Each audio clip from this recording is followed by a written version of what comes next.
Hello, ladies and gentlemen, and welcome back to Inside Movies Galore. I'm your host, David Streggy, and here in the room with me, I have a very cool actor and director that's been on at least one, if not two, of things that I've produced. I think Bride of the Werewolf is one of them, but we'll get into that later on down the road. So I figured I'd start with your acting career, if you're okay with that. But before we go into your acting career, I wanted to ask. Well, first of all, where are you from, and how did you get involved in the independent film industry? I am from upstate New York. I'm just a little bit north of Albany, New York, and I got involved in the independent movie scene back in the 90s. I was always a big fan of movies. I started taking acting classes back in the 90s. Around the same time, I was taking communications in college, and I also got to take a bit of video production at that time, back in the VHS days, actually. Okay. And after I graduated from college in the mid 90s, I went about making my own movies, and I got to know a lot of the independent filmmakers in the area. And I began acting in some of their movies, also helping them out a lot with editing because I studied nonlinear editing around that time too. Okay. And from what I see here, you went into you played a bar patron in a movie called Black Easter, correct? That was one of your first films that you were part of. Yes, that was a movie that was directed by my friend filmmaker Bruce Hallenbach back in the early 90s. That was shot in upstate New York. It's actually never been released to this day. A four-story anthology movie that had a couple of names in it, actually. Debbie Rochon was in one of the stories, and Veronica Carlson of Hammer movie fame was in another one. And that was one of the first roles I did. Kind of a bit part, bar patron, and I had met Bruce, and he put me in the movie. Very interesting, a lot of fun. Okay. Very cool. Now, where was that necessarily filmed? More or less, was it filmed like in your area that you lived in at the time, or?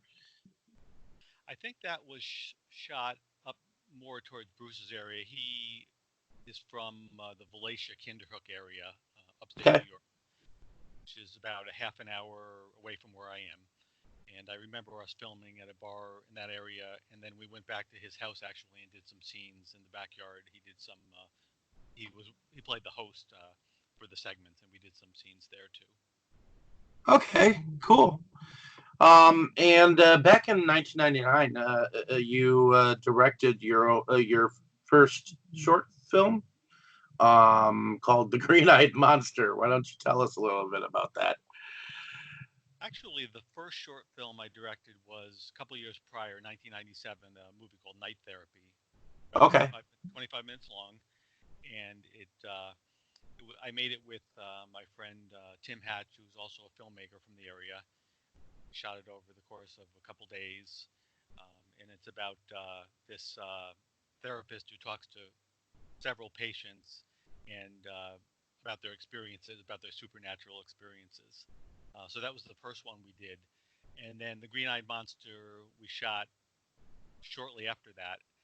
That was another short film, also produced with friend Tim, and that one was about this girl who was contacted over the radio, over a dead channel on the radio on Halloween night by this supernatural entity, and did the voice for that. And it focuses a lot on her, and the plot line involves her being jealous about. She thinks her boyfriend is cheating on her, and this entity pushes up that jealousy and gets her to do some terrible things. Okay.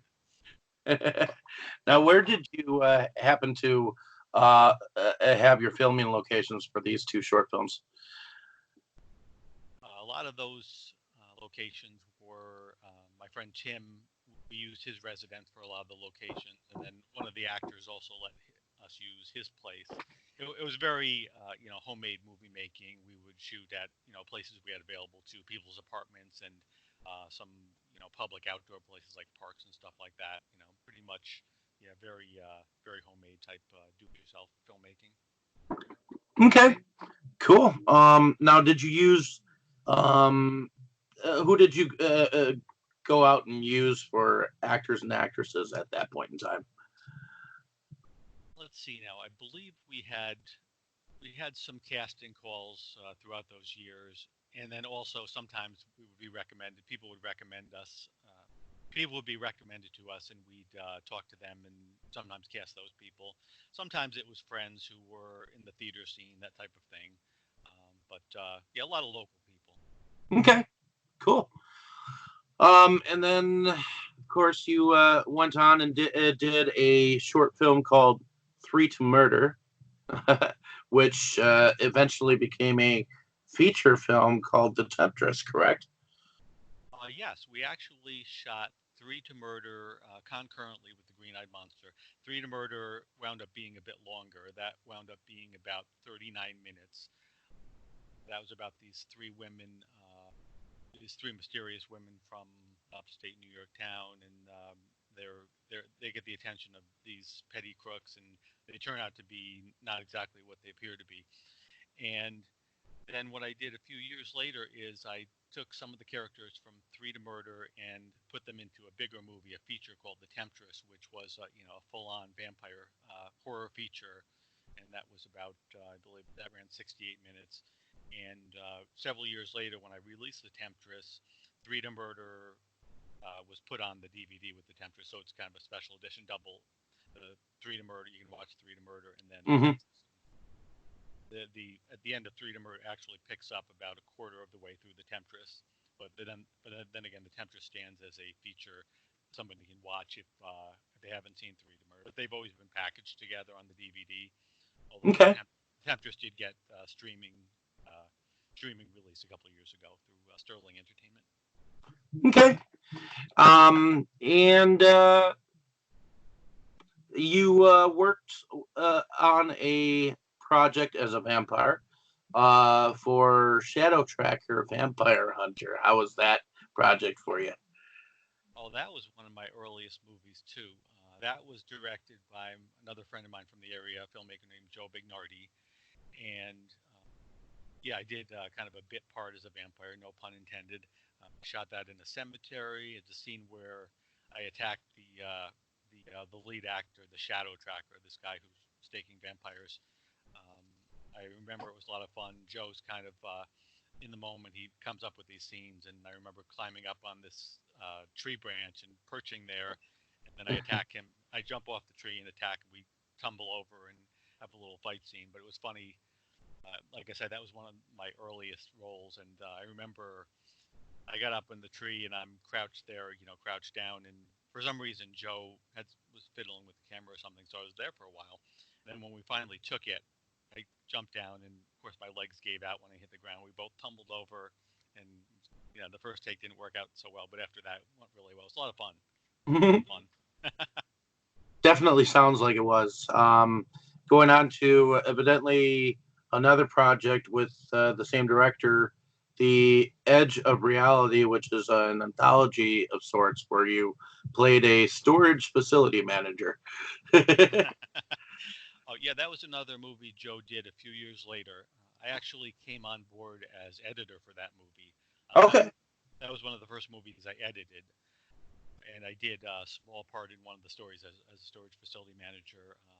Yeah, three stories. One of them's a Bigfoot story, which is very entertaining. The story I was in is called The Maze, about this guy who's tracked by a doppelganger of himself. I really like that one a lot. That was fun. Yeah, The Edge of Okay. Reality is really a fun movie. Okay. Moving on to a project that you were in called The Risen or The Risen, which was filmed in 2004. You played a party goer. Yeah, that was kind of a last minute thing. That was directed by another area filmmaker named Brandon Bethman. It was a creature feature. He asked me to kind of be an extra in a party scene, and another actor friend of mine and I came over on one Saturday night, and we were basically in the scene. The creature kills somebody, and then the whole group in the party goes scattering, in a big mass herd. But it was pretty funny though. I think I was wearing like a tie dye shirt, t-shirt, or something like that. And the funny part about it was my friend James and I, once we got in the scene and we were ready to do it, we realized all the other party goers were like 15, 16 years old. And we were in our 40s here. So I thought that was pretty funny, but it was a lot of fun. It was a Saturday night, and I remember James and I, after we left that, went to a late night screening of Underworld. So it was 2003. Yeah, I could see that happening. And if I remember correctly, the reason it ended up having a lone DVD, and then it ended up like on a double feature with Sub Rosa Cinema later on. So, Yes. Yeah, I think that but was released by Sub Rosa. yep. So after that, you went on to do a film called Bloodlust, where you were a thug in a car. That's another area filmmaker. Filmmaker named Michael Kaslow from Glens Falls, New York, and that was a scene. The actor I just mentioned, James and Crowles and I were in that scene. He put us together in another scene, and we play these thugs who are guarding this warehouse that this vampire is in control of. And what happens in the scene basically is this woman vampire hunter jumps onto the roof of the car and puts a stake through the roof and gets me in the forehead, and then gets James another way. But it was quick scene, shot locally. I think we used James's car or maybe my car, and I thought it was funny. I picked out this long black trench coat to wear, kind of a like leather trench coat, like Italian type style for that. I thought it would go good, but it was a lot of fun. It was a lot of fun to do that, though. Nice. After that film, you went on to do something called London After Midnight. London After Midnight. That was directed by Bruce Hallenbeck. I think he started shooting that movie sometime in the late '90s, and then it got finished and didn't get edited for a long time. After I did the editing on The Edge of Reality in 2003, I had inquired with Joe Bagnardi, who was the cinematographer on London After Midnight, what happened to it, and he told me it never got edited. Some people tried and didn't work out for various reasons, so I jumped in as editor because I wanted to see it finished. I had a small acting part in it, and I was on set probably a couple days, but not for most of the shoot. So I put it together, and unfortunately, that one has still not seen the light of day to this day. Hmm. It was premiered locally at a film festival. We showed it one time at the New York State Museum, actually, and it was, I believe it was, well, it was picked up by Alternate Cinema, EI. They're called Pop Cinema now, Yeah. and we had hoped for a release a while back, but it's still unclear as to whether they're going to be doing anything with it or not. I think I heard something about the DVD market kind of drying up and planned release isn't happening. So that one goes back a ways, and it's still sitting there. And I keep bugging Bruce about it because it's such a fun action adventure movie. It's kind of it has elements of the X Files. It has elements of the Avengers, the old Avengers TV series. It has a lot of Lovecraft in it. Well, and now that a lot of the shot on video films are coming back, it wouldn't be a bad thing to bring out, you know, for people to see. So, Right. Plus, um, the title's so interesting too. oh yeah. Um, so after London After Midnight, you were involved with a project called The Last Round, where you played a character called Jim. That was done by uh, Dan and Joe Masucci. They are independent filmmakers, also from the area. They'd done some movies before that. That was kind of a straightforward part, an office worker, but that was an interesting feature, and they're very talented filmmakers. Okay. Bring on that one. Yeah. Do you think the film ever saw the light of day? I don't think Dan and Joe had intended on releasing it kind of like the way a lot of these other movies have been released. I think, and I'm not sure about it, I think they were going to use it to try to get funding for something, a bigger project. Okay. I don't think they ever released it commercially that way. That's as Okay. much as I know about it, but I know they premiered it locally and it came out really well. Okay. Cool. Moving on to a project that you were a part of called The Drowned from 2006. You played a Father Morrow or Murrow. The Drowned, yeah, I like The Drowned a lot. That's another movie from Bruce Hallenbeck. He shot that in his area, his neck of the woods in Kinderhook, the Lacey, New York area. Shot at a place called Peachy Pond. It was a lot of outdoor locations. I played this apparition, this ghoulish apparition. I did a lot of scenes in the water. That was interesting. The movie has a lot of similarities to movies like Let's Scare Jessica to Death and my favorite, Carnival of Souls. Okay. I also wound up doing the editing on that movie. Originally, I was going to do a behind-the-scenes making of, and what happened was my other friend Joe Bignardi was going to do cinematography, and for some reason he had to bow out of it, and I wound up doing about 75% of the cinematography. Joe did the rest, and then I did the editing. Like I said, I was acting in it, so it was I was involved in that one quite a bit. But I'm really thrilled about that way that came out because, like I said, one of my favorite classic horror movies is Carnival of Souls, and that movie has a lot of similarities. I remember even while I was doing it, thinking the water scenes, thinking about that movie. It was interesting. So after that project, you directed another short film called Of Theater and Bikinis. Uh, and you were a driver for Jeffrey Williams in there. Yes, Up Theater Bikinis was the second movie I shot on digital video, the Temptress being the first. And Up Theater and Bikinis is about 39 minutes, 40 minutes. It's just a lighthearted comedy. It was just an idea that came to me. I wrote the script, shot it. I used some people that were in the Temptress were in it. It's just very lighthearted, PG-13, and it's to date my only non-horror uh, project, basically. Okay. Came out really well, and just something different. And that one was released on DVD. That's on I think cdbaby.com right now. Okay. Cool.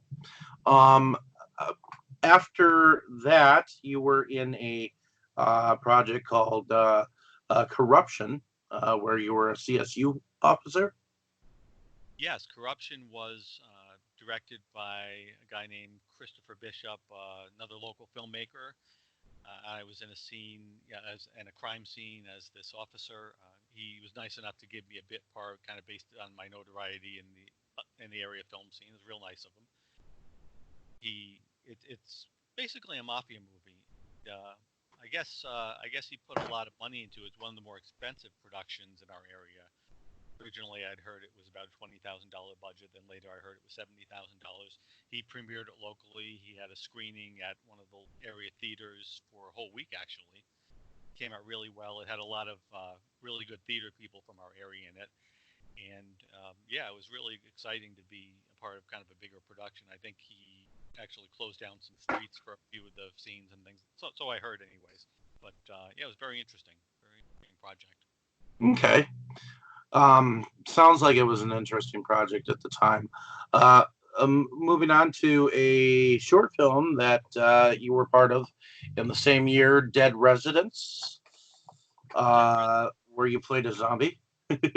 Yes, Dead Residents, another area filmmaker, shot that one, and yeah, that was a short zombie film, and yeah, that was kind of like a Dawn of the Dead movie, and that was fun because the scene I was in was kind of rows of zombies, and they were picking them off in different ways, and for mine, he did kind of a blood capsule near the face, and it kind of shoots off, and yeah, it was kind of interesting. The whole I just got blown up expression, and yeah, it was very much a classic Dawn of the Dead type Day of the Dead type zombie film, which I really liked about that one. Yeah, that was fun. That was a good one. Okay. After that, looks like you took kind of a hiatus, or actually, yeah, kind of a hiatus. And in 2013, you were Encrypted, which was also a Michael Kaslow film, um, where you were outside the bar smoker. Yeah, there was kind of a lapse there. During those years, we were actually doing a lot of local screenings. I completed a bunch of projects with both my own projects and ones from Bruce Tallenbeck and Joe Bignardi, and we were doing a lot of screenings in the area. I mean, I was having a lot of fun with it during those years. And then I did Cryptid in 2013, Michael Kaslow. Yeah, it's about this little creature, I think, escapes from a lab and goes on a killing spree. And the creature burrows into people's stomachs and then comes out the other end. And, I played another one of these unfortunate victims. I'm outside smoking and hear sounds. And, you know, I keep yelling, who is it? Come out. And then I come into the bar holding my stomach, like staggering in, and then the creature bursts out of my stomach, and there's all chaos in the bar. And yeah, that was a lot of fun. That was kind of in that scene being the center of attention at the beginning of the scene. Man, it's kind of like you were the fuse that lit the fire. So, So that was fun. Yeah, it's a fun movie. okay. And after that project, you were part of the first Empire of the Apes films, or the one of the Apes films that Sterling Entertainment started to do. So, how was playing Trask? Yes, that was the first movie I did for filmmaker Mark Polonia, and looking down my resume, we're going to be talking a lot about Mark Polonia from this point on. Yep, I kind of realized that you kind of become like one of his right hand actors. So, I well, I little story. I met Mark at a film screening in Albany, New York. My friend Bruce Hallenbeck and I, and another friend of ours from the New York State Museum, organized a film festival. It was an afternoon film festival dedicated to the films of a filmmaker named Brett Piper. My friend Bruce had corresponded with over the years since they were kids, I guess, but they had never met in person. So we had the opportunity to put this film festival together, and it was 4 films from Brett Piper. And it was called the Muckman Movie Festival because he had just finished a movie called Muckman. And okay. Mark Polonia was the producer on Muckman. And I remember Brett contacting me just before the festival and thanking me, for the whole, for being involved in it. And he told me I'm going to bring my friend, my producer friend Mark along with me. So he brought Mark, and Mark's son Anthony came, and I wound up, enjoying the whole day with them. We walked around Albany for food, and then we watched the festival. And I got to be good friends with Mark just on that one day. And then we kept in contact, and then that was in 2011, and in the summer of 2012, Mark contacted me and said, "Hey, would you like to come to Pennsylvania and be in this science fiction movie I'm doing called Empire of the Apes?" And I said, "What the heck? That'd be fun." Mm-hmm. I brought my actor friend James Crawlspace along to do another role, and I actually helped cast one of the leading ladies. Mark at the last minute said we need another actress. Do you know anybody? So I contacted an actress who was in Uptheater in bikinis, and she got one of the lead roles. That's cool too. Mm-hmm. And yeah, it was a lot of fun. It's kind of like a Planet of the Apes type movie with with the leads being 3 female escaped prisoners, and James and I and a couple of other people played these ape characters, and it's just a fun action adventure movie, and it kind of has some stories because we shot it in the middle of the summer, and the funny thing about it was, like the ladies' costumes they're not wearing that much, whereas Mm-hmm. the guys are wearing we were wearing these heavy like furs and jackets and over shirts and our gloves and these heavy masks and Probably like sweating your butts off. it was it felt like 90 degrees in the middle of summer. And a funny story about that is so we had shot a few scenes with the ladies, and I hadn't done any filming yet, and we we went down by this little lake to shoot another scene with the ladies, and Mark was setting up this rig equipment, and he says to myself and one of the other actors, "Hey, why don't you, while we're setting this up, why don't you take some still photos of the actresses?"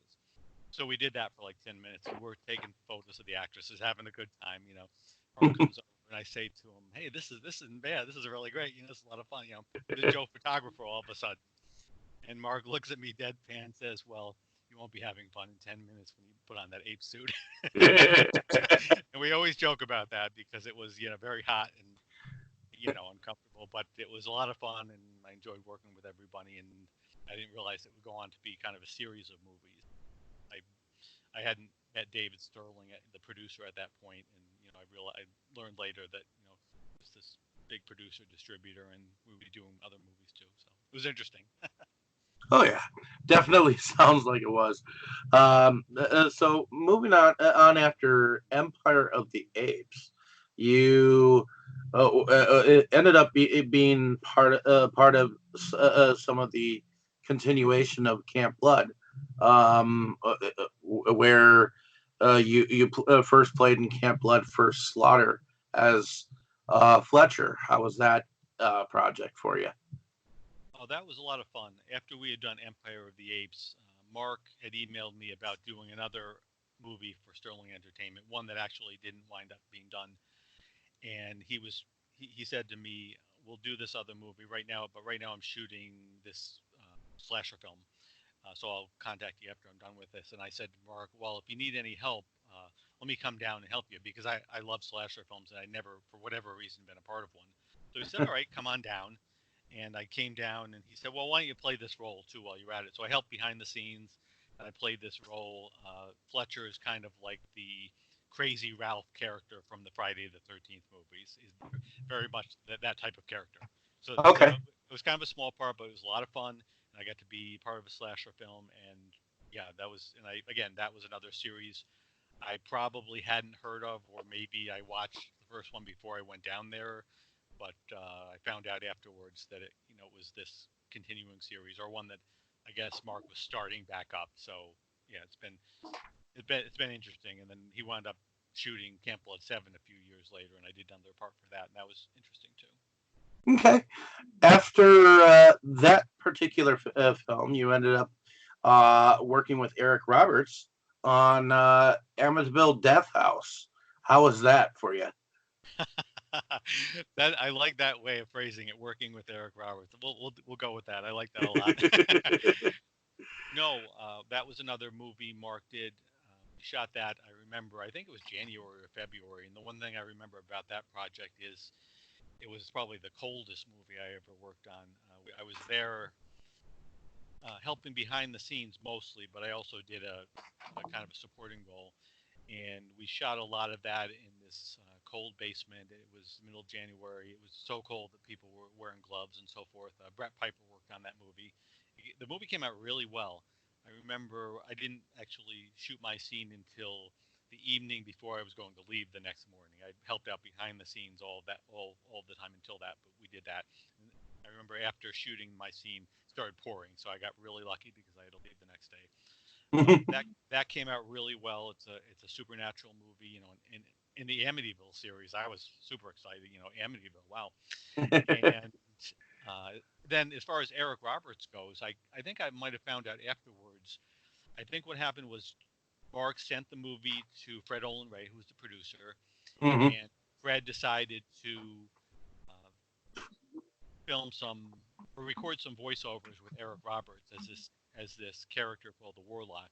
And I think what Hmm. he did is have another actor in this costume, his face was covered, and you hear Eric Roberts' voice, and that was all recorded in California. But the box on Amityville Death House says in big letters, and the trailer, Eric Roberts. So it's kind of like a 6 degrees of separation type of thing, even though Yeah. not neither I or anybody else filming in Pennsylvania met the guy, but it's kind of cool to be able to, yeah, as in an Eric Roberts movie. So that was kind of cool. Well, yeah. I mean, it was probably a marketing technique having a name with the film. So, but Eric Roberts, I feel is like kind of He kind of got sideswiped by his sister for a while. So, I guess his star peaked earlier. From what I've read, he kind of had his biggest movie in the '80s. At least that's what I read. And then, like you said, his sister, came to prominence after that somehow. yep. So after that project, you were part of Jurassic Prey as a character called Andy. So how was that project for you? Jurassic Prey is probably one of my favorite movies. It's one of my favorite movie roles. I really like the story in that movie. The fun story that has a lot of intersecting plot lines. I believe, yeah, we shot that. I believe that was after Amityville Death House, and I worked with a lot of people, a lot of Mark's, regulars from previous movies. I got to meet some people. That was shot in warmer weather, and I really like that character a lot. It's a The character is a washed up B movie actor, so I kind of felt some kinship to that character, and it's just a lot of fun. That movie's a lot of fun. I think that movie's gotten out there more, more than a lot of movies have. That's been released here. I think the UK, Japan, Germany. It's a fun, low budget type Jurassic Park type of movie. It's just a fun story with different intersecting plot lines, and that one's one of my favorite ones to this day. Okay. So after Jurassic Prey,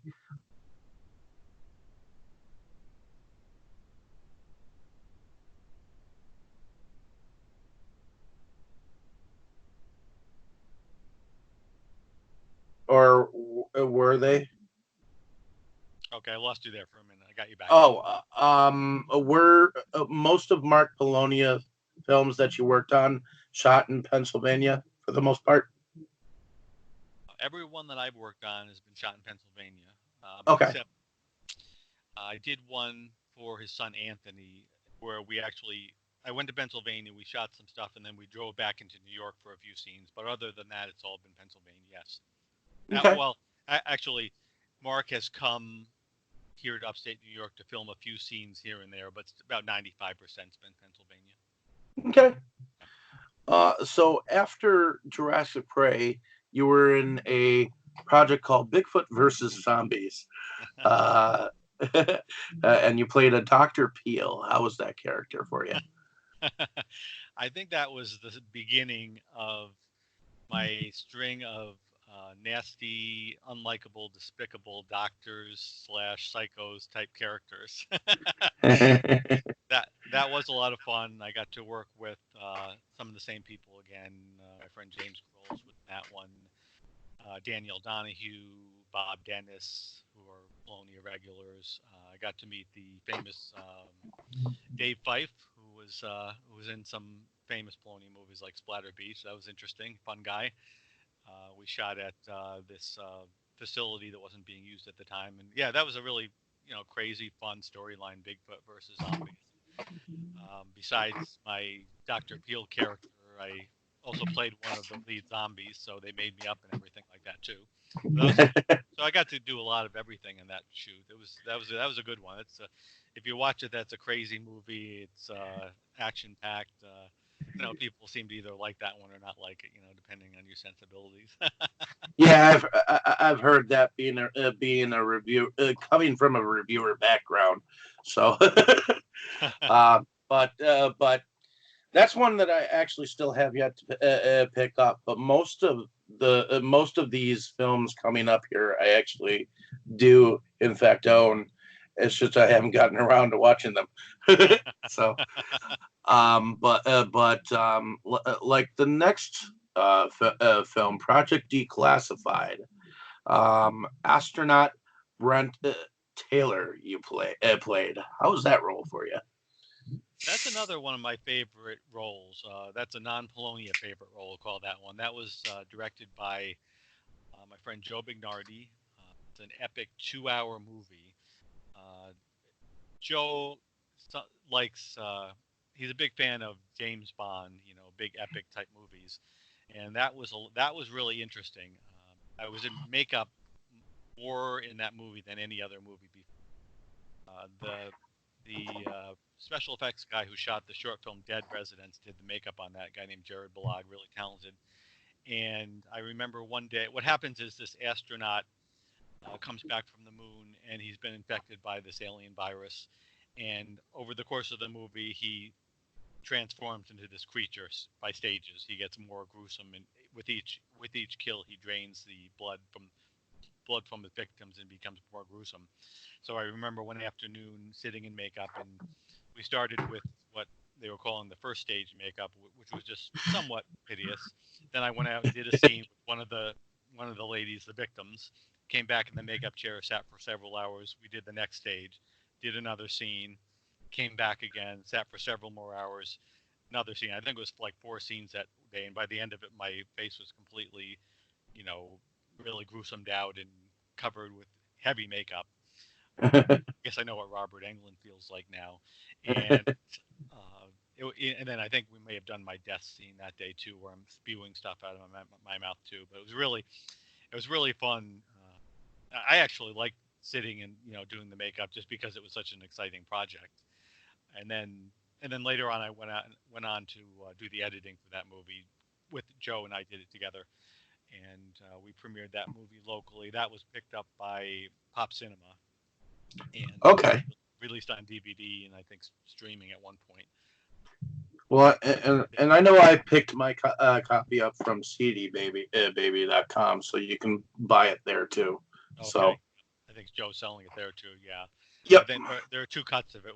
The first cut I think was 2 hours and like 10 minutes, and then we cut it down to 2 hours after some screenings. But it isn't one of the longer independent movies. It is different, but I think it moves really well.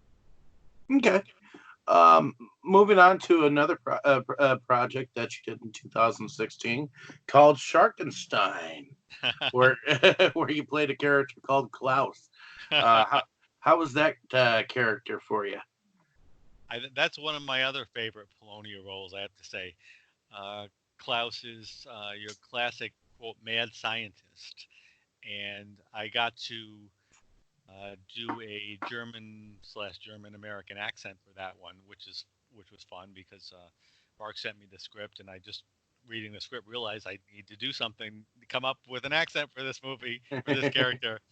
And I remember, going on YouTube and watching videos for that. There were training videos on YouTube I watched for that. My favorite one, I think this is really funny, was these guys who do pranks. They go through drive-throughs and talk to the person in different accents. And one they did was a German accent, and that was my favorite one. So I wound up doing a very over-the-top character in that one. He does a lot of long speeches, and it was fun. It was kind of a little bit comical, like a over-the-top type character. And Sharkenstein's such a crazy movie too. The story's Who else? crazy. Who else did you work with on that particular film? The lead actress was Greta Volkova. She's an actress from Central New York. Then my friend James Carolus played one of the other leads, and local actor, Pennsylvania actor Titus Himmelberger played the other lead. That had Ken Van Sant was in that. Let's see, who else was in Sharkenstein? There was some other. Steve Diaspora was another Polonia regular was in that one. So he got a lot of people from Pennsylvania, like usual, and then a couple people from outside the area. But that was a lot of fun. We shot some stuff on a boat, on Mark's boat, and it was interesting. Yeah, good movie. Cool. And after that project, you were in another Amityville movie called Amityville Exorcism as Father Bena. Or how was that role for you? That wound up being a really great role. Playing a priest was something new to me, and the filming went really well, and I thought the movie came out really well. And I think that one's really going a long way. That one I think was one of Mark's biggest movies. I think since Feeders back in the '90s. That got released. Amityville Exorcism got released by Wild Eye Releasing, and Mm-hmm. that movie just went everywhere. It was on just about every platform. That was the first movie that we got into Redbox. That was in Redbox for most of 2017, which for me was amazing. I mean, I had been excited when Mark's movies started getting released, right from the get-go, Amazon, Barnes and Noble, Best Buy, Mm-hmm. so forth. And I think Jurassic Prey might have been on the physical shelves at Walmart, I think in Canada. But when this one hit Redbox, I think we were all really surprised, and I remember just being floored by that. That was I saw that as like the high point of my career to that point. Maybe to this, that may be it, but I don't know. But I mean, that one really got out everywhere, and yeah, I think that one had to have done really well for Wild Eye. It was came out in Redbox, I think middle summer 2017, and it was in Redbox in some places until the beginning of next year, which Mark was saying most movies don't stay in Redbox that long, so I think it must have rented really well. And yeah, I'm really thrilled having done that. And we shot another movie with Father Benna, so there's going to be another Father Benna movie. So after that project, you were part of a project called Land Shark as Captain Bermuda. How was that? How was that character for you? That was another that was a single scene. Um, that was that scene was originally shot for a different movie that Dave Sterling was going to do. It was some kind of giant octopus movie. So we shot that scene, and then I don't believe Mark ever wound up complete shooting the octopus movie. And then Mark went on to do Land Shark for Pop Cinema, yeah, EI Alternative Cinema, and um, the rest of Land Shark was shot when Mark was in California, and he was able to use that scene in Land Shark, so it became part of Land Shark. But the rest of that movie was shot in California, and yeah, so it was just a scene that I thought was going to be in this giant octopus movie. My friend James Rolls and I were together again in another scene, and it's just a really over the top campy scene. It was played that way, not like a lot of the other roles, and yeah, I played this captain on the edge of the boat and looking over the water, and something's wrong out here, and then the shark winds up taking us out. But that was a little different because it was put into another movie. So after Land Shark, you reprised your role as Trask, and you were a rebel fighter in Revolt of the Empire of the Apes. How was that role again for you? I enjoyed that character probably more the second time. That was a movie we shot rather quickly over the course of a couple days. Uh, my friend Marie Di Lorenzo, actress from this area, did the lead role again in that movie. So it was fun to work with her, and it was just a very fast shoot. And I enjoyed reprising that role because even got more into the character, and I also played a rebel fighter in that one too. That was kind of exciting. That had cult film actress Tina Krause in it too, who shot separately. And the fun thing about that was I was pleasantly surprised when the poster came out, and Dave Sterling gave myself and Tina Krause the headlining credits. I hadn't been the headliner on a poster before, so that was a new one too. Although I would have enjoyed working with Tina Krause. I haven't worked with her actually Well, before. by this time, you've kind of uh, because you've been in so many movies, you've reached kind of a cult status at this point. At least in my mind, as Well, a character actor. well, I appreciate that. I didn't know. I don't know if I saw it going that way because I think prior to working with Mark, I had been doing a lot of different things. I had directed some of my own stuff, and then had done a lot of editing work, and then kind of done some acting roles over the years.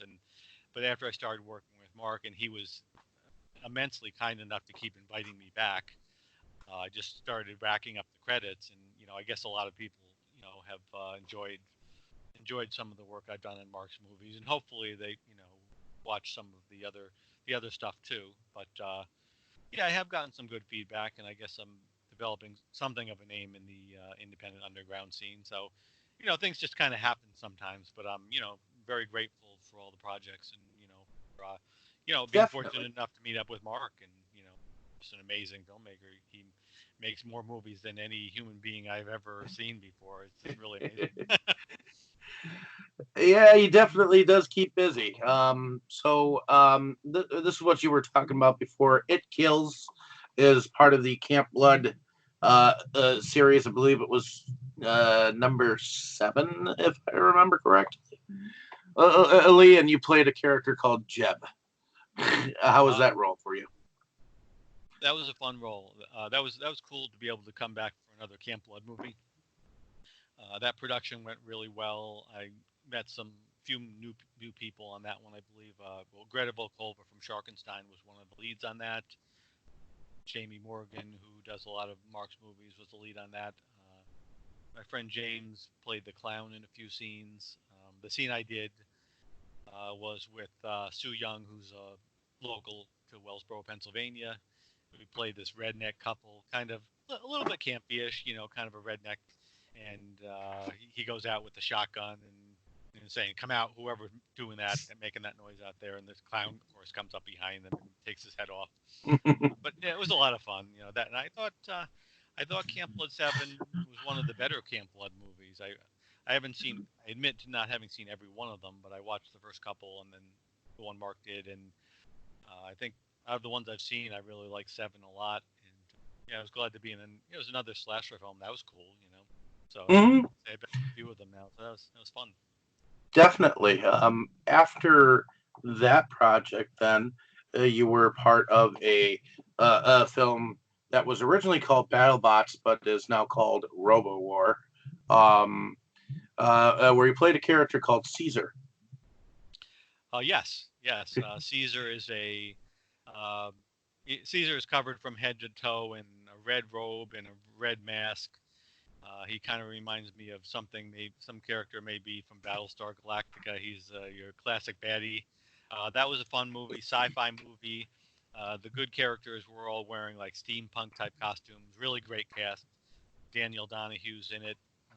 My friend Marie Di Lorenzo, my friend Tim Hatch from back in the day.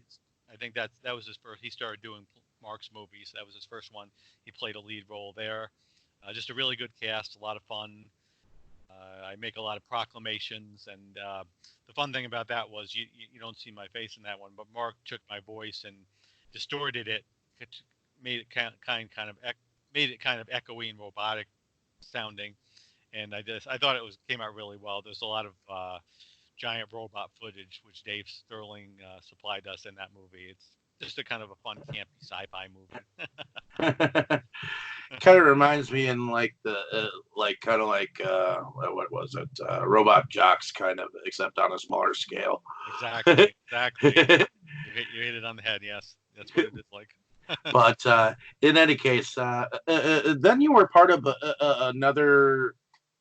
It was a spin-off of Camp Blood called Ghost of Camp Blood, where you were an interviewee in there.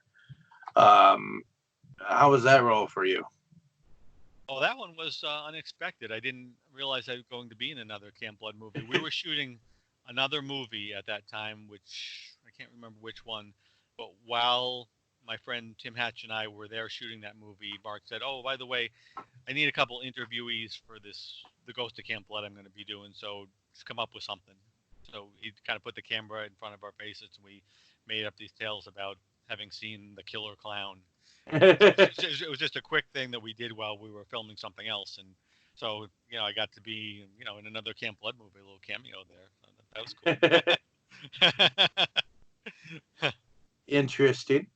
Uh, After that particular film, then you were in a movie that was originally called, I believe, Frozen Sasquatch, but I think it is now called the Yeti Experiment.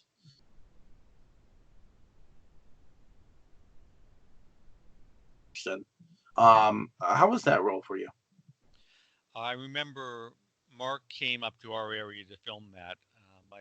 He gave myself and James Crowles and Tim Hatch, we all had roles in that one. James and I played doctors, and we just did that. We just did that in the living room. It was footage that was supposed to be on a computer monitor. The main characters find they come to the facility where the creature has decimated this facility, and they play some footage of the different doctors talking about the creature. And yeah, that was kind of right up my alley because it was another doctor character and kind of a long monologue, and yeah, it was fun to do. And I remember we also uh, Tim James and I played these characters that at the beginning of the movie who were hunting the creature, and we did that out in the woods, like in the backyard of the house, and kind of covered as these hunters. So it was a fun thing. Mark came up for the day, and it was it was cool. It was just a fun movie. I watched that one, fun creature feature, and yeah, that was a good one. Okay. Moving on to a project that you were in called Alien Surveillance, where you played a character called Lawrence Singleton. Now that's a really interesting project. Alien Surveillance was a movie where Mark did not write a script for; he just wrote an outline, and we filmed that movie in almost real time filming. We shot the whole movie, I think, in the course of maybe 4 hours, and it was just improv. And it's about the the movie. If you watch it, is broken up into four segments on the four quadrants. It's four surveillance cameras, and you see Okay. through these four surveillance cameras.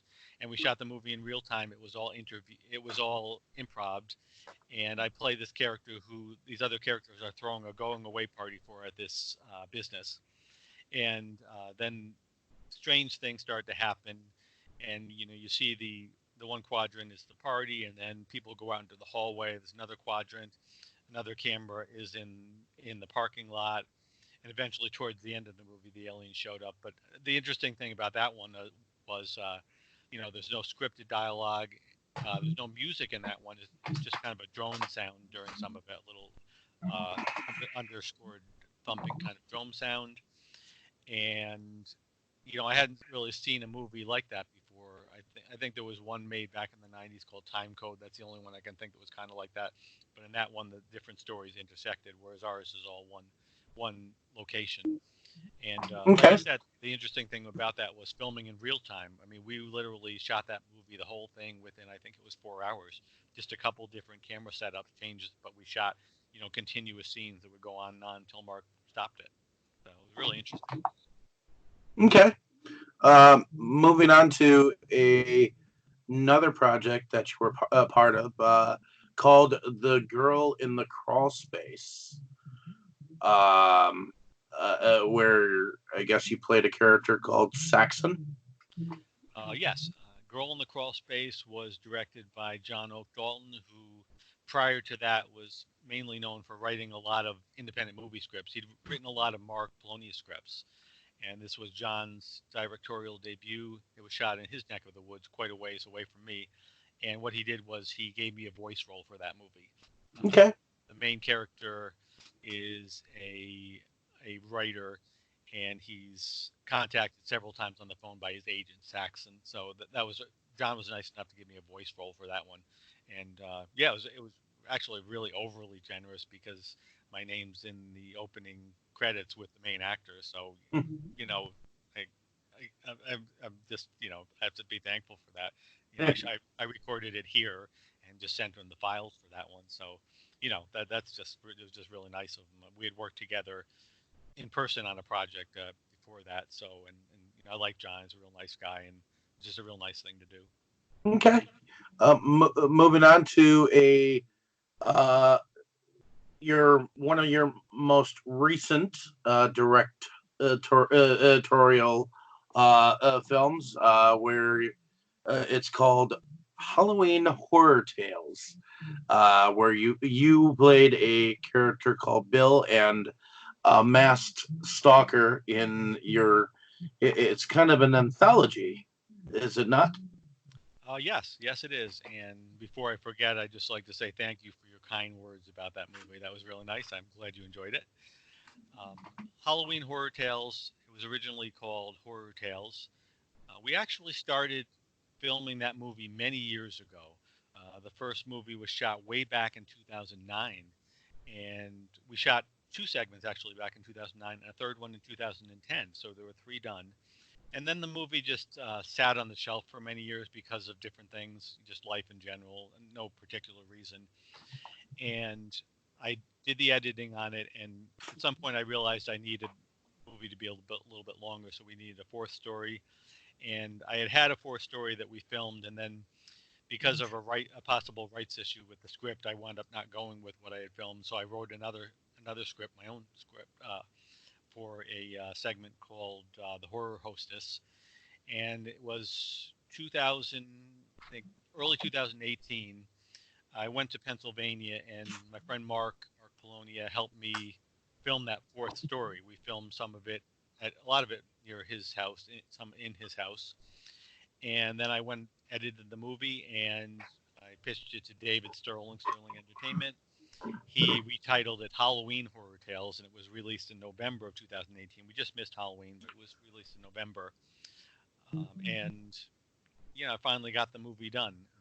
Like three of the stories were filmed in my neck of the woods, and the Horror Hostess were filmed in Pennsylvania, and we had shot the hostess segments, the between the segments, with my actress friend Marie DiLorenzo prior to that, and luckily the one she had done, the Jettison story, worked for the new one, and we finally got that done. And the Horror Hostess has some Pennsylvania actors, some of Mark's people on that one, so it's kind of a cross project, and really really exciting to finally get it done. And I was thrilled with the artwork and the promotion Dave did on it, Dave Sterling. So yeah, and Mark makes a cameo in the movie too, so a lot of fun.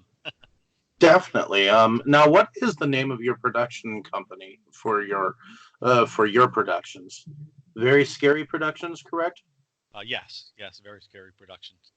It's kind And of when did you come up with the concept for that? I think I came up with that early on, right from the get go.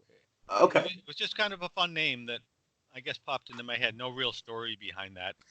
I just thought people would enjoy it. I guess it's kind of gutsy to call your company that in a way, because if it's not scary, you're going to get criticized. But it was just a fun name, and I used it for my website too, and I've used it for all my own productions. So I've kind of gone with that, and Okay. people seem to enjoy it. So Cool. Moving on to a project called Outpost Earth, filmed in 2019. You were another thug. Uh, so, how was that character for you? And here's the second question: do you prefer to play a good guy or a bad guy when you're acting? that one was directed by Brett Piper. Mark did camera work on that, I believe, some camera work, and that was kind of more of a bit role. It's a futuristic sci-fi movie, and I'm in this gang of baddies with that's run by Ken Van Sant's character. And I remember they put a lot of face paint on me for that one, and I'm wearing really ragged clothes, and it has kind of a Mad Max feel to it. And the dialogue was kind of somewhat improvised, I think. And then I get killed by the creature at the end. There was a little stunt. That was kind of interesting. We shot that part of it in a warehouse during the afternoon, and then the death scene we filmed really late at night. I think it was like 2 in the morning out in the woods, and that was different. That was the first one I've done for Brett.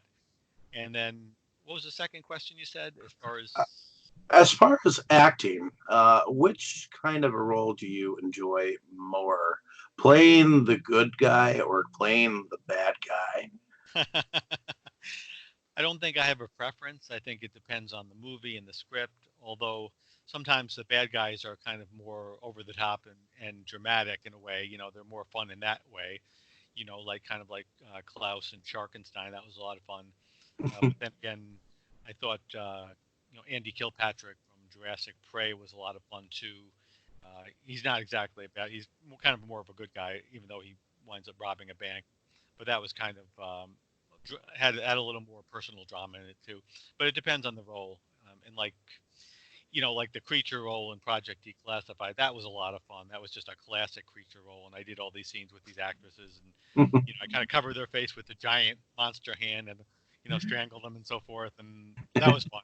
Doing so it really just depends on the role. I like anything that comes my way basically, and anything interesting. Okay. Moving on to a project called Zillafoot, where you played a character called Yamoto. Zillafoot was directed by Mark's son Anthony Polonia, and Zillafoot gets its inspiration from the old Ultraman TV show and Godzilla and Kaiju films. And that was an interesting project because what we did was we recorded all our dialogue as voiceovers, and then Anthony put it, over the video. He wanted that kind of dubbed type look, in the Japanese movies, Okay. as a stylistic touch. Yeah.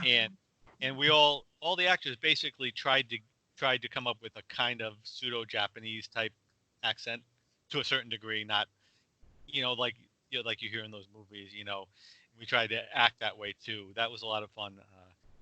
I remember, let's see, I acted with Dave Fife again. That was one of the actors in that movie, and my friend James was in that. It was just kind of a different project because Anthony had really a different type of idea for that movie. Like I said, with the dubbing, we could have done the dialogue normal, but we did the dialogue as voiceovers. I think that's the first thing we recorded, and then I was anxious to see how that would look dubbed over the actual video, and it does have that fun dubbed look. And I went to Pennsylvania for that, and then Anthony brought us back to New York for some scenes. We wound up running around doing a lot of like action sequences in I think central New York for that. So that's an interesting movie if you get a chance to see it. It's really different.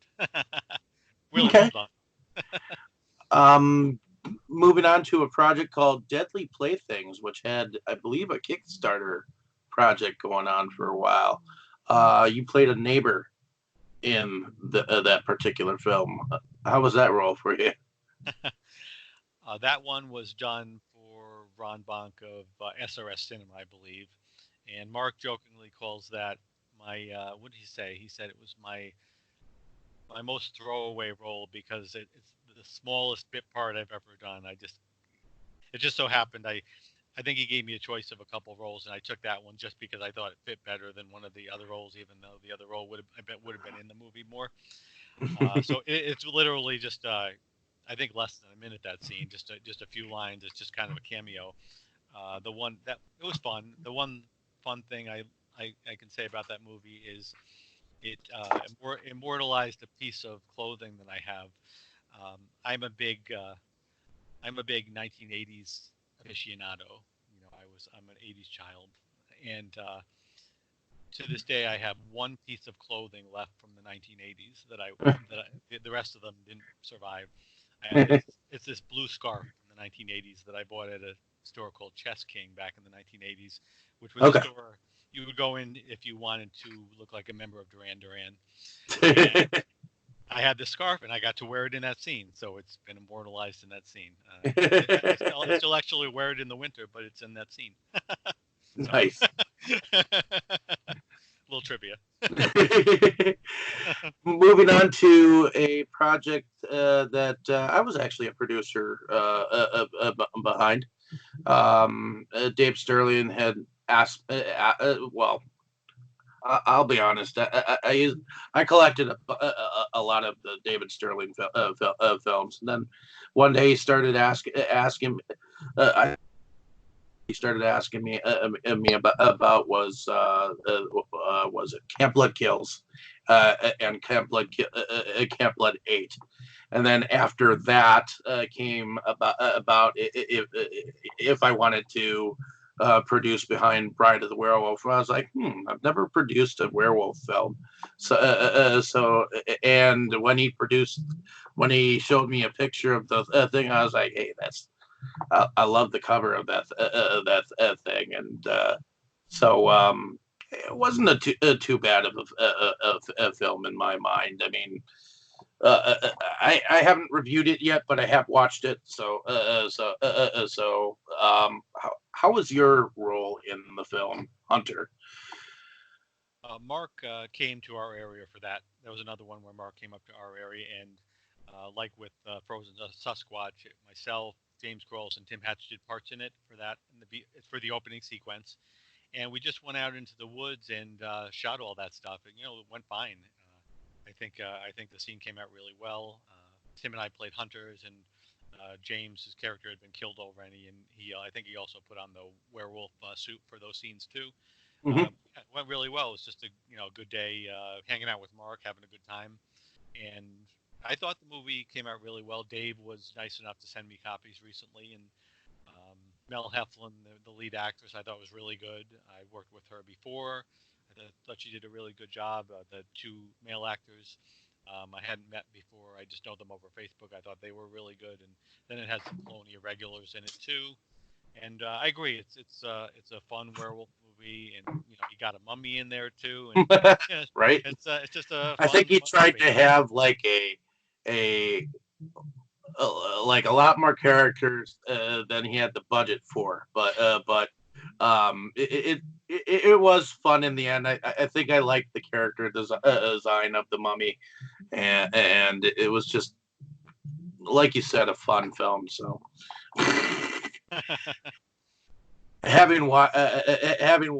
watched it, I'm sorry I had to say a few things. So, but uh, proud of being part of it too. So, Well, that's good. um, in any case, moving on to Scarecrow County, project that is directed by the same director of Girl in the Crawlspace, if I remember correctly.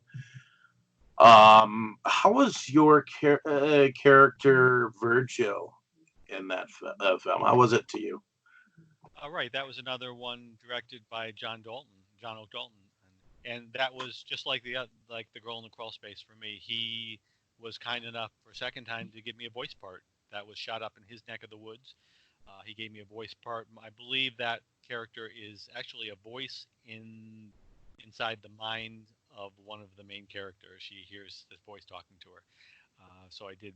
It was a few lines, and my friend James and Marie Di Lorenzo again did voice parts. We recorded them together, sent them to John, and again I just say thank you to John for having me in the movie.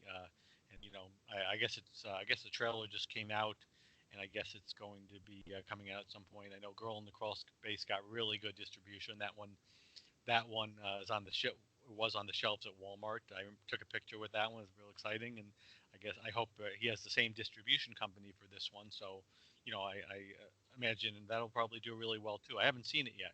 I've seen Oh Girl yeah, Cross Space, but I I haven't seen it yet. I have seen it. I actually pre-ordered a copy of the Crawl Space film, and it came. I actually pre-ordered it on eBay because evidently you could do that. I didn't know you could do that on eBay up until then, but I did, and it was for I mean for a first film for him, I don't think he did too bad. So I mean, he could have done worse. I mean, it had a good storyline. It had very good acting. Didn't really see, you know, anything that it could be considered like fuck ups or anything like that. So I think it was a relatively decent put together film for him. So Well, I've seen Girl in Crawl Space. I haven't seen Scarecrow County yet. Is what I meant. ah. Yeah, yeah. I John sent me I think it was a link to watch Crawl Space early on, and I got to see it. I do have the DVD now because, like I said, it was exciting seeing a movie in Walmart again. That was really good. And for his first film, I thought that's really just amazing. It's really great. But I haven't seen Scarecrow County yet. I look forward to it. I had a very small voice part in it, and but again, a couple of my friends also did the voices for it too. So that'll be fun. And yeah, the trailer looks very cool. Awesome. Moving on to another Amityville project called Amityville Island, where you play a Dr. Armand. How was that role for you? Yes, that one's the latest one to come out. That just came out, and that was a good shoot too. That I got to work with friends again. Danielle Donahue was in that one. Jamie Morgan, My friend James was in that one. You know, the whole gang again. I played another bad doctor, really not nice character. This guy does these terrible genetic experiments and just doesn't care about the human test subject. He says it in the movie. Yeah, total disregard for human test subjects is a good thing. I believe that's the line. So that you know that's that character. But you know, a character like that's a lot of fun. And of course, we know what happens to people like that. And has a lot of action in it, some zombie action, interesting story. That one was written by John Dalton too, and I think people are going to like it. I Mark let me see it early on. I think overall it came out really well. It got some good production values. It's a lot of action. You know, good people in it, and I hope people like it. I know that that one came out on DVD and streaming, so we'll see what people think. But another Amityville movie, you know, that's just saying I've been in these Amityville movies is, you know, I'm tickled pink over this. You know, it's wow. uh, yeah, most definitely. And then shortly after that project, you were part of, well, I believe Henrique Couto. He directed a movie called Babysitter Massacre, and then after that, he went about and kickstarted either a duo or a trilogy of films dealing with the Babysitter Massacre franchise, and you ended up being in one of those, which is actually directed by someone entirely different. How was that role for you as Ashley's grandfather? Uh, I would say that's kind of a cameo appearance. I admit that's a cameo appearance. I think that came about because I got to be friends with the director Dan Wilder over Facebook. We share a common love of Atari video games from the 19. And I often post, usually on Fridays, Flashback Fridays, uh, boxes. I collect Atari games with the ones that are complete in the box. I try to get those. I'll post pictures about those. And I found out Dan was a big fan, and so we chat back and forth about those. And so when this came up, he needed somebody for this little cameo role, and he lives not that far away from me. And so I went up to his place for a day, and Henrique was there, and I had met Henrique years earlier when he worked on a project with Mark Poloni, and John Dalton was there. So Henrique was there, and yeah, Dan was just nice enough to give me a cameo in that movie, and I had seen Henrique's first movie, Babysitter Massacre, and like you said, I believe he's doing a series. I guess Dan said that, or I guess this had been the first one where the script was ready to go, so I guess Mm-hmm. they went ahead on that one. Yep. And I haven't heard anything. I haven't asked, but I haven't heard anything about when that's coming out. But the script, I did get to read the script, and it's kind of like a rock and roll type horror movie. It reminds me mostly of the '80s movie Trick or Treat from the 1980s. Okay. Not the newer Trick. No, the one with what Kiss and Ozzy Osbourne. Yes, and had the actor from Family Ties as the metalhead. It's Yeah. very much in that vein. So ultimately, after that particular project, you ended up becoming a character on Dr. Acid Face, which is Michael Caslow's latest. Uh, uh, uh, I know he for a while he was trying to find funding for it. I almost put down, believe it or not, I thought about it. It's just I was heavily collecting at that point in time. I had too much money stacked away with someone else at the time. And I was like, oh crap, I wish I could have. But that is in post production. How was your character role for that as Mr. Kerr? Well, actually, that was shot a lot of years ago, many years ago. I'm thinking might have been as early as 2011 or maybe sometime after that.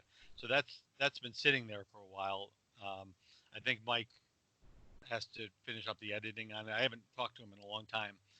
But maybe 2011. Maybe it was after that. Maybe I'm thinking too far back. But it was several years ago though that I did a small role for that, and I haven't heard about what's going on with the post production. I think I did. I think I spoke to Mike one time, and he just kind of said that other things in life had come along, and so it hasn't been finished yet.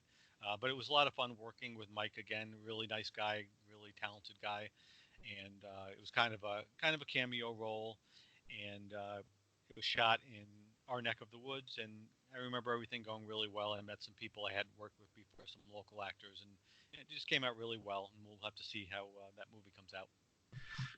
Okay, and the latest role that you have played is Terrible Tommy in Camp Murder, which I do believe is still trying to find some funding at this moment on like Indiegogo or something like that through the original director, I think, who cannot direct it, and he stepped aside and is letting Polonia direct it, if I remember correctly, with my talks with Will Colazzo.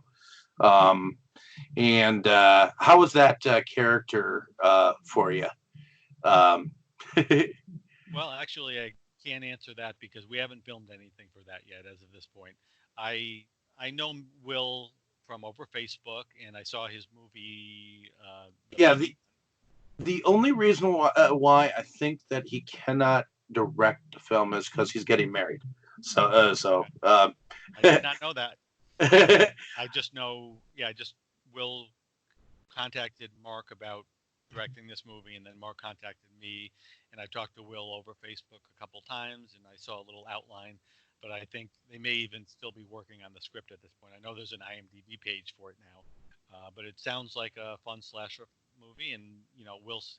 I've talked to Will over Facebook. He seems like a real nice guy. Like I said, I saw his Bloody Nun movie, and I think he did a second one that's coming out. And I know you had him on your show before, and Yep. looking forward to doing it. I think from what I hear, Mark's going to direct. We're going to film that, I think, in Pennsylvania. Kind of like we usually do, and with some of Will's people too. And yeah, it sounds really interesting. So I'm looking forward Alrighty. to that.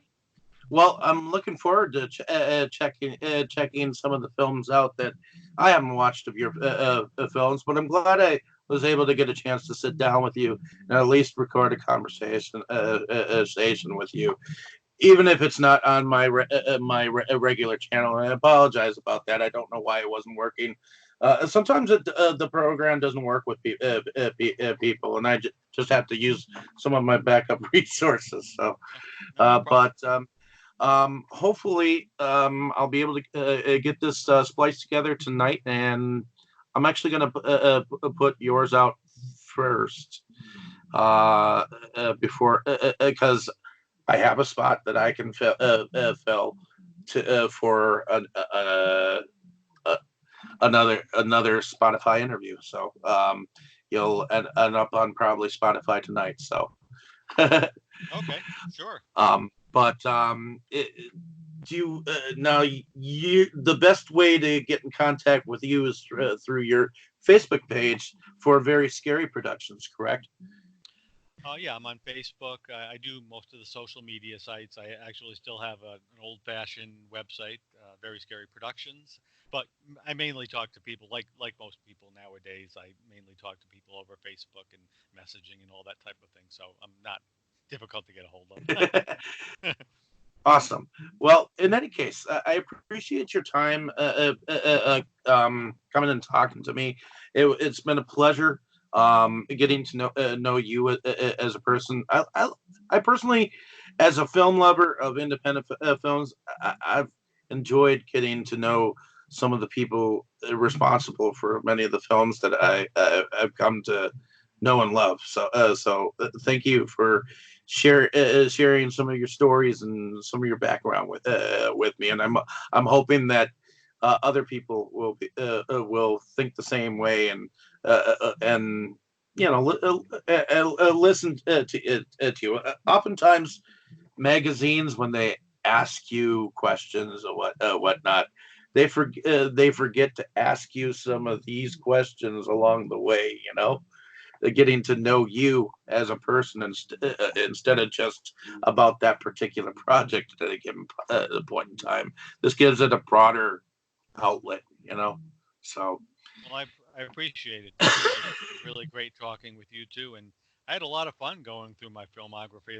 That's a lot of fun. It's a lot of good memories, you know. Definitely, man. Definitely, man. I mean, it's been interesting. So I think that's all the time that we have for today, folks. But definitely give if the films are out there, go ahead and get them a watch. Independent films aren't that bad.